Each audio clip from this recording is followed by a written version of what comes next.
This is All of It on WNYC. I'm Allison Stewart. The Tony Award-winning musical The Lost Boys is about a family that moves to a California beach town expecting surfers and boardwalks, but instead they find vampires. Rock and roll vampires, but vampires. And yes, it's an adaptation of the 1987 cult classic film. The Lost Boys tied with Schmigadoon as the most nominated production of the 2026 Tony season, earning 12 nods and winning 4 awards. I spoke with 2 of the show's stars, Ali Louis Bourszgui, who won his first Tony Award for playing David, the seductive vampire who draws Michael into his world. Who's Michael? That's LJ Benet, who made his Broadway debut as a wayward teen torn between his family and the promise of belonging, even if that means joining a gang of vampires. Before he was cast, LJ was living at home with his parents, and he was working as a handyman in LA. So I wondered what his day was like when he got the call to come to New York. Oh, man. It was kind of a whirlwind. I flew to New York one day, did my audition, thought it went decently well. I didn't hear anything, and then the next day I did a fly test, and then the day after that is when I got the call. What were you doing that day? Out in the yard? No, I was visiting my cousin Torrin in Soho, and he has this cool studio. He's a sound designer, and so I was visiting him, and I was playing some of the music that I was writing at the time in a studio, and all of a sudden I get this text from my agent being like, hey, can we Zoom? And honestly, I thought it was a letdown call. Like, I never get a Zoom from my agent ever. So I was like, oh, no, I didn't get it. And then I got the call, and they were like, you got it. You did it. And I was like, what do you mean I did it? Well, meanwhile, I got to watch this last audition he did. They wanted us to do a chemistry read. So I knew the second he started that he got it. Not that, like, they knew, but I was just like, well, of course. Like, in your soul, you knew, like, this. It just felt right. Yeah. When you settled down, you said, oh, I got the job. What went through your mind next? I actually walked to Times Square, and I walked to the theater, and I sat outside of it for a really long time. I've talked about this in a couple interviews, but my grandpa used to distribute playbills in New York at different theaters, and honestly, I just sat there kind of just thinking about him. I didn't really have a relationship with him growing up. I knew him when I was really, really young, so I spent like a good hour just sitting outside looking at the marquee on the ground and just like imagining him, like the people he talked to and handed out things, and now people were going to be handing out playbills for a show I was in. So I was just really grateful. So Ali, what were you doing when you found out you got the role? My agent called me, and it was like super late at night. And so I was like, this is weird. And I got really super anxious, and I ran out into like the stairway of this hallway. And I'm like, what's going on? And he let me know pretty early on that I was going to be playing the role. And I had just spent a couple weeks trying to, I auditioned tons of times, had to do like a guitar audition, had to do a bunch of in-person auditions for the acting scenes and the singing. And I just wasn't sure because I really wanted to play a villain, but I wasn't sure other people could see me playing a villain. And I really wanted to prove that I could do that challenge, even though I've like mostly played like really like kind and sweet people. Orpheus. Yeah, exactly. I had just done that. Tommy, Michael had just seen me in Hades Town, and I'm like, oh my God, he's going to think I'm just this sweet little boy. I promise I can be evil. But yeah, so I was just so excited, and then I immediately got to work on that workshop, and it was one of the most amazing things I've ever done is to be able to create something from the ground up with a group of people. It was a really amazing world in which like they had something started, and what they had started was amazing, but we got to build it together, and I really got to help flesh David out into this like full-fledged character, because in the beginning he was similar to the movie where he's like there a lot, but he's sort of just a presence and doesn't have a lot to say. But I knew that in order for us to see the human behind the vampire, he had to have a bit more to say and a bit more vulnerability to show. When you two, you've got the role, you meet up, you're having conversations about the characters, what is something that Michael Arden told you, your director told you in those early days that you still come back to? I would say it's the listening. And it's also like he sets up that example by telling us that, but also creating a room where he does that in that way of just like we were in the workshop and then this rehearsal, and we were able to bring so much to the table, and every department was able to bring so much to the table, and he never like made anyone feel bad for coming up with ideas. I felt like I was getting lost a little bit in the rehearsals in the beginning just because the pressure and Michael Arden's direction of like, focus on the other person, and also just play the honesty. Like these are real people that are existing. Yes, it's spectacle and vampires and stuff, but like if you play the honesty, that's how it works. And him kind of just drilling that into my psyche like really helped me uncover a lot, especially when it came to Michael. LJ, what was giving you pressure at the time? Broadway debut, never been on Broadway before, kid from LA, just coming in here, being a lead of a musical, no big deal. No, it was a lot, but it was good. I love pressure. I'm really competitive, so I thrive off of it. But I really wanted to be good. I just wanted to serve the material as best as I possibly could and just let them know that, you know, they picked the right guy. LJ, you play Michael, a teenager. He's got this younger brother. You move with your mom to this beachside town. You've left your abusive father, we come to learn. What's going on with Michael when we meet him? He's dealing with a lot. I feel like he's kind of hiding behind this facade of like big, tough guy, but on the inside he's this like little teddy bear. And I don't think you don't see that a ton until he meets David. Michael thinks he's like alpha in any room he walks into, and then he meets this guy Super David, alpha. and then it's like, oh, this is the lion. Like, he's never felt more intimidated. And, like, going back to the audition, oh, my gosh, I never felt more intimidated in my life than when we read together. Because I was just like, yeah, I'm Michael. I'm the big guy on Kid. Yeah. And then you see Ali, and he's, like, playing this, like, so like tamed but like intense, but also like I feel safe at the same time. But, like, I don't know what I'm supposed to do with that. There was a lot going on. So we get to meet David in sort of a spectacular fashion.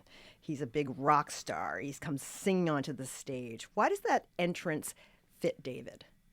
There's a really interesting thing with David is where there's like the honest side of himself, and then there's this portrayal, which is the rock star. And the rock star for him is sort of this character that he plays in order to dissociate from the truth that he's running from. I think that the real tragedy of David is that he is like also the lost boy. Like he is working so hard this whole show to save Michael from himself and to save Star from herself, and he thinks that he can like gift them this immortality to like cure themselves of their like mortal ills. But like actually he doesn't realize that it's one of those, cycle of abuse things where he's just continuing the cycle of abuse and trying to fix other people instead of just like inwardly maybe trying to fix the thing that he's running from. And the fact that, there's this interesting thing with all vampires and like most vampire media where they're all trying to pretend that they are above humanity and that they are nothing like humans and they're better.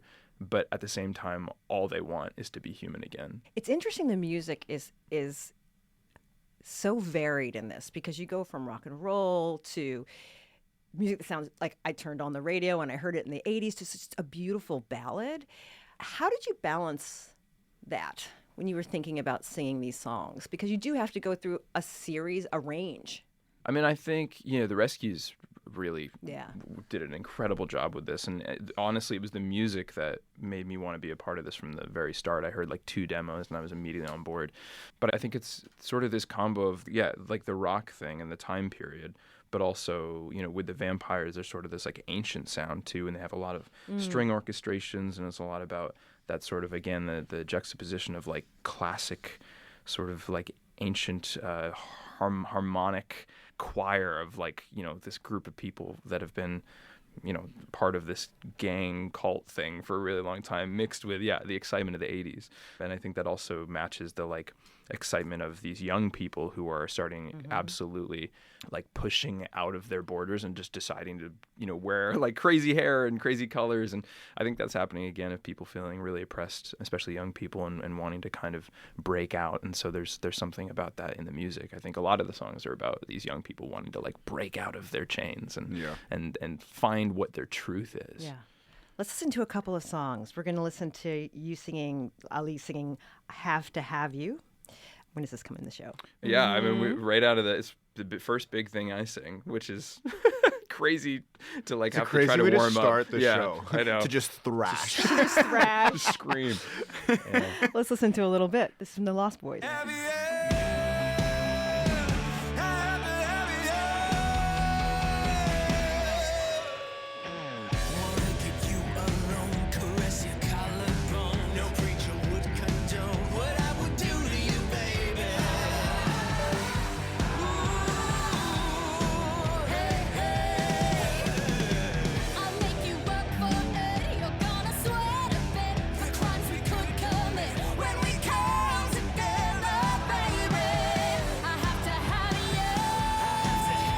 taken back to my teenage years. That song.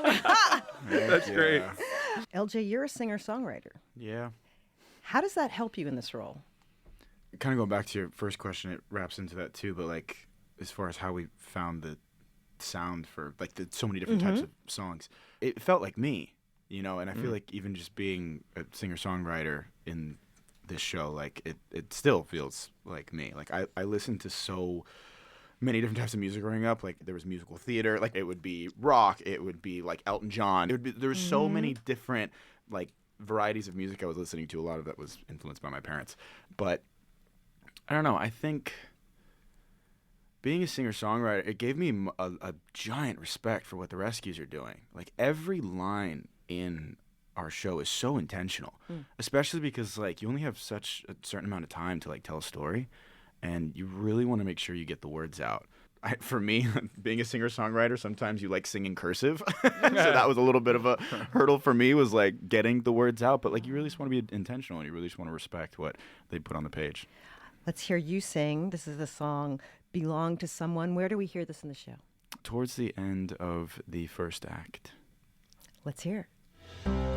To be part of something real, to be half of a whole, to be truly connected, to surrender control. Oh, I need a family that's gonna stand up for me, 'cause for so long I've been lost and looking for the light. Is there someone out there waiting to be found? Come and reach out for me, I'm tired of wandering around. I've been searching for something more, something worth living for. I wanna belong to someone. Someone make me feel like them. Give me what I never had. Be the place where I belong. I wanna belong to someone. I wanna love that can slow down time. LJ, how does David offer a sense of belonging to Michael? David the vampire. I think for the first time, Michael feels like he's being seen. I mean, there's a lot of truths that are uncovered from David towards Michael.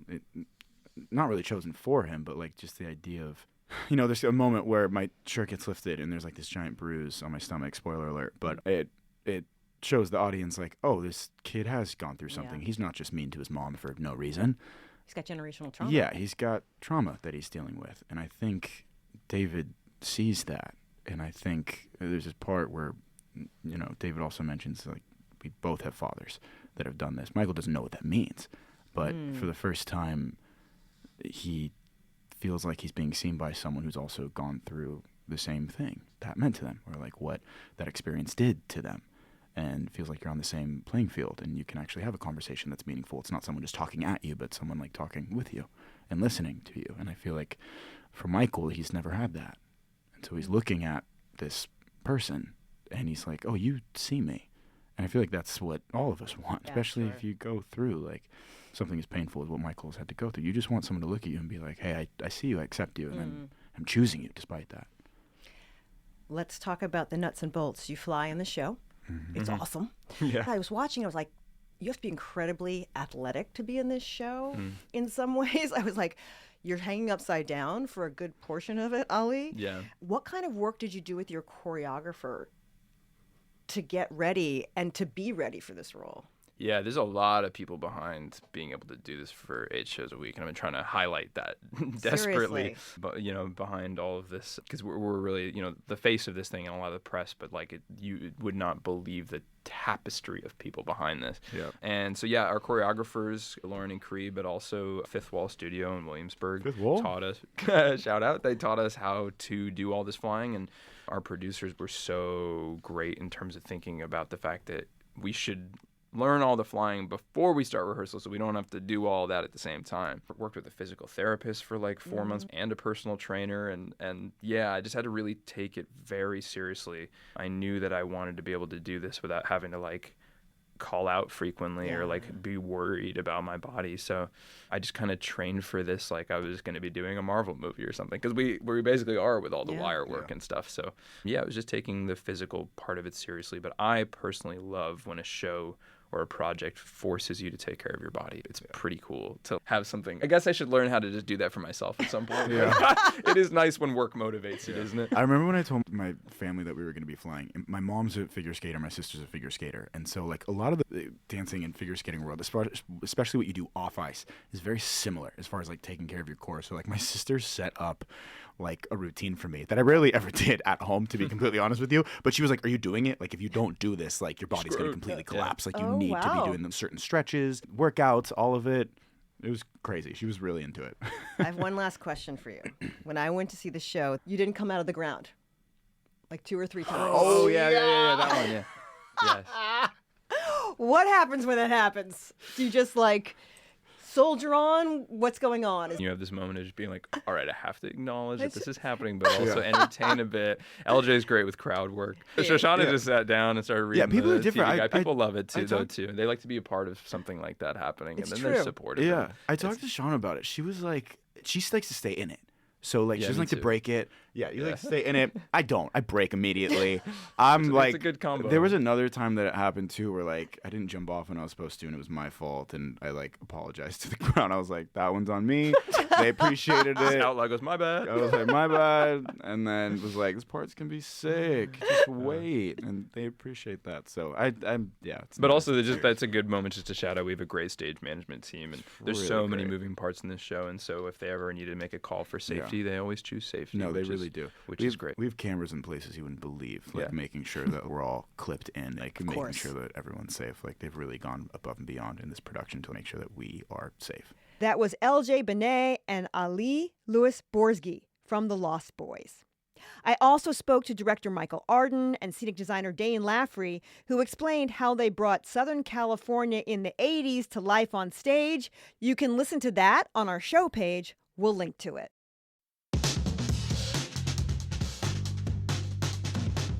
You probably know Tiffany Hansen as one of the voices of WNYC.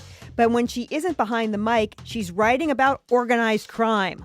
We'll hear about her debut novel, My Name Was Jerry Sass. That's next.